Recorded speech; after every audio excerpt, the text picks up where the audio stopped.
والله عندي بيستر ልንገራችሁ ሸህ መሐመድ ብን አብዱል ወሃብ የሚባሉት ይሄ መከረኛው ወሃቢ ምናምን የሚባሉበት ሰው የሚታችበት ሰው አንድ ነገር ተናገሩ የዘንድሮ ኩፍር ከድሮ ኩፍር እየጨመረ መጣ አሉ ይሄ ሰው ያበዙት አልኩኝ እኔ ኪታቡን ገና ስቀራው ገና ሳልጨርሰው ርዕሱን ሙሽሪኩ ዘማንና አሸዱ ሽርከን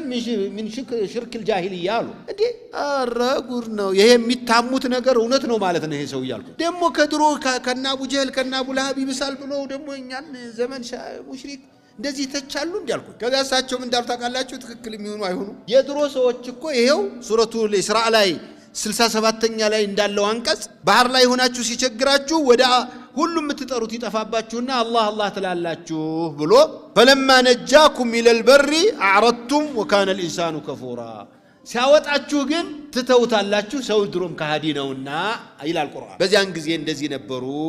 ነው የሚሉት የኛ ዘመን ሲሉ ሲያመጡት እውነቱ ነው ይሁን ይሄው አላችሁ ፍረዱብኝ የዘመናችን ሰው እኔ ነገሌ ሀገር ካልኩኝ ልትቆጡብኝ ነው መከራኮ ነው ዝናብ ፍለጋ የዝናብ ሼክ የሚባል አለ በሆነ ሀገር ላይ ታውቁታላችሁ የዝናብ ሼክ አለ ዝናብ ሲጠፋ ሼክ ጋር ሄዶ ይታረዳል አይደል የሆነ በላ መጥቶብናልና በላ መልሱልን ተብሎ የሚከድላቸው ነበር ሲቸግራቸው ነው የዘንድሮ ደሞ ሰዎች ወደ ሽርክ የሚገቡት ነው እኮ የሚለው መሐመድ ብን አብዱል ወሃብ እኔ አውቃለሁ እኔ የነበርኩበት አካባቢ ላይ ዝናብ ሲጠፋ እነ ሸህ ገሌ ጋር ቀብር ላይ ታርዶ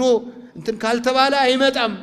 ብለው የሚወስኑ ድረስ ነው ማለት አላኩል ሐል ሰዎች ሲጨንቃቸው ሲቸግራቸው ወደ አላህ ይመለሳሉ በደላቸው ጊዜ ያንንም ማስደስታለሁ ሲሉ ለአንዱ ዶሮ ለአንዱ